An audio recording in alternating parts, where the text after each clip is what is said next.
नमस्कार दोस्तों। देखिए, इस वीडियो में बात करेंगे शंकर शर्मा जी की, जो नई यहाँ पे उन्होंने पोजीशनिंग ली है प्री आईपीओ कंपनी में, उसकी बात करेंगे। तो जो लोग शंकर शर्मा को नहीं जानते, बता दूं, काफ़ी पुराने इन्वेस्टर हैं इंडियन मार्केट्स में।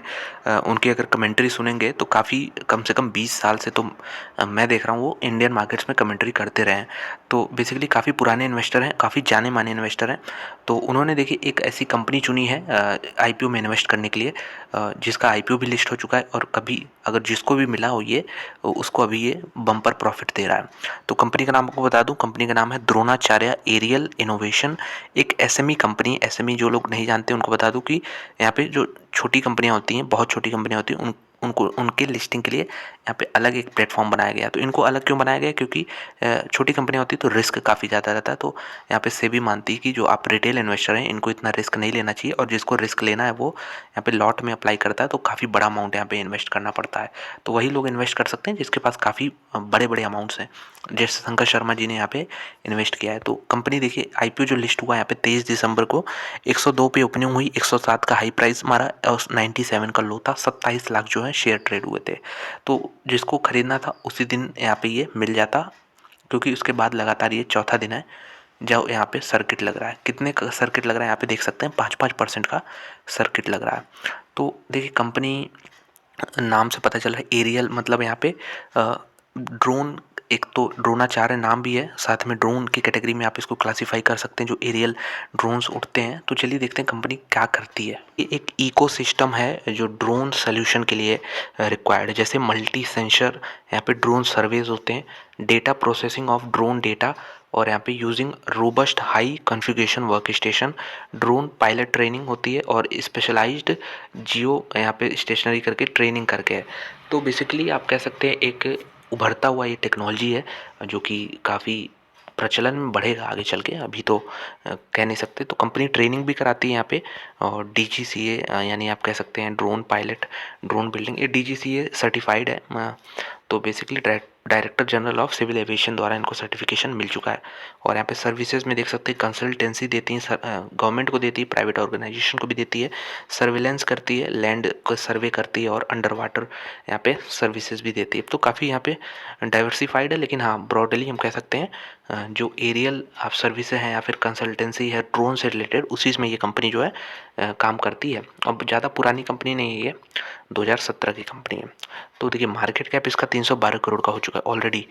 आईपीओ में दोस्तों इसको 6000 करोड़ का यहाँ पे बिड मिला था। मतलब सोचिए, मार्केट कैप अभी 312 करोड़ का है, आईपीओ आया था और भी छोटा था, तो उसमें 6000 करोड़ के इसको बिड मिले थे। तो एक तरह से लॉटरी हो गया था, जिसको मिला वो लॉटरी ही समझे यहाँ पे, और अच्छे खासे प्रॉफिट पे है। लेकिन अब क्या करना चाहिए? देखिए, स्टॉक का पी 761 है, तो काफ़ी एक्सपेंसिव है। और ऐसा नहीं कह रहा हूँ गिरेगा ही। बुक वैल्यू देख सकते हैं यहाँ पे 2630 का दिखा रहा है, तो ये थोड़ा सा एबनॉर्मल देखने को यहाँ पे मिल रहा है। कंपनी पे कोई भी यहाँ पे डेट नहीं है, और रिजर्व 33-34 करोड़ के, टोटल एसेट 34 करोड़ के, और कैश बैलेंस कंपनी के पास 24 करोड़ का है। प्रमोटर 28% ही है इसमें, और यहाँ पे ऑपरेटिंग प्रॉफिट मार्जिन 15 करोड़। तो जैसे मैं बता रहा हूँ, ये इन्वेस्ट करने वाली कंपनी नहीं है, बहुत छोटी कंपनी है यहाँ पे। तो जो यहाँ पे ऑलरेडी इन्वेस्टेड है, मतलब जिसको मिल गया, उनके तो हम कहेंगे लॉटरी खुल गई है यहाँ पे। जून क्वार्टर के नंबर्स हैं, देख सकते हैं, सेल्स 3 करोड़ का, उस पर 2 करोड़ के इन्होंने खर्चे कर डाले, तो ऑपरेटिंग बेसिस पे प्रॉफिट 1 करोड़ का हो गया।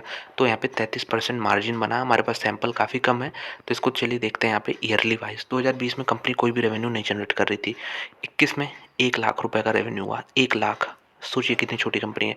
लेकिन इसको इतना वैल्यूएशन क्यों मार्केट दे रहा है? क्योंकि उम्मीद कर रहा है कि भाई जैसे 1 लाख से यहाँ पे 3 करोड़ 60 लाख हो गया एक ही साल में, आने वाले 4-5 सालों में फिर इसी तरह से एक्सपोनेंशियल ग्रोथ होती है इन सारी कंपनियों की। यही चीज़ आपने ईकेआई एनर्जी सर्विसेज में देखा। ईकेआई एनर्जी सर्विसेज का एक ऐसा डोमेन था काम करने का, जो कि एक फ्यूचरिस्टिक बिजनेस है, जो कि अभी बहुत सारी गवर्नमेंट्स और प्राइवेट ऑर्गेनाइजेशन जिनको यहाँ पे मैंडेटरी है वो चीज़ करना, तो ईकेआई उस तरह की सर्विसेज देती है। तो यही चीज़ वहाँ भी हुआ। तो यही लोग जो हैं मार्केट मेकर्स हैं यहाँ पे, यही चीज़ इसमें भी देख रहे हैं आगे चल के। अब होता है कि नहीं होता वो तो अलग बात है, चांसेस हमेशा हम हालांकि कम रहते हैं सक्सेस रेट के। तो यहाँ पे देख सकते हैं कि जो प्रॉफिट है पिछले क्वार्टर में वो क्वार्टर नहीं, माफ़ कीजिए, पूरे साल भर का 57 लाख का प्रॉफिट था। नेट प्रॉफिट तो 41 लाख का था। तो सैंपल साइज़ बहुत छोटा है। कंपनी यहाँ पे देख सकते हैं, इसके शेयर कैपिटल भी काफ़ी कम है, हालांकि इशू के बाद ये बढ़ा होगा। फिर भी एक बहुत रिस्की कंपनी है और शंकर शर्मा जी के पास तो हम कह सकते हैं काफ़ी वेल्थ है। वो इन्वेस्ट कर सकते हैं, रिस्क ले सकते हैं। अगर उनका ये रिस्क नहीं भी चला तो फिर उनको कोई प्रॉब्लम नहीं आएगी। लेकिन ये क्योंकि एसएमई में है और कोई रिटेल इन्वेस्टर यहाँ पे एंट्री लेता है तो फिर उसके लिए तो बड़ा कैपिटल ब्लॉकेज होगा, क्योंकि रिटेल के पास उतना कैपिटल हम रहेंगे कि नहीं होता। इस तरह के रिस्की आप कह सकते हैं बिजनेस तो यहाँ पे फ्यूचरिस्टिक है, लेकिन जिस प्लेटफॉर्म पे काम करती है वहाँ पे आपको बड़ा साइज़ लेना पड़ेगा। और जिस प्रकार से यहाँ पे सर्किट टू सर्किट चला, इसलिए यहाँ पे रिस्की बेट हो सकता है। तो यही था द्रोणाचार्य एरियल इनोवेशन से रिलेटेड। एसएमई आईपीओ के बाद से ही यहाँ पे काफ़ी अट्रैक्शन है और यहाँ पे 5-5% के सर्किट लग रहे हैं। देखते हैं कब तक ये 5-5% के सर्किट जो है चलते हैं, क्योंकि गिरेगा तो फिर 5% का सर्किट होगा और यहाँ पे एंट्री लेना जितना मुश्किल है, अगर उसके बाद मिल जाए तो फिर एग्ज़िट लेना उतना मुश्किल हो जाएगा। तो यही चीज़ था।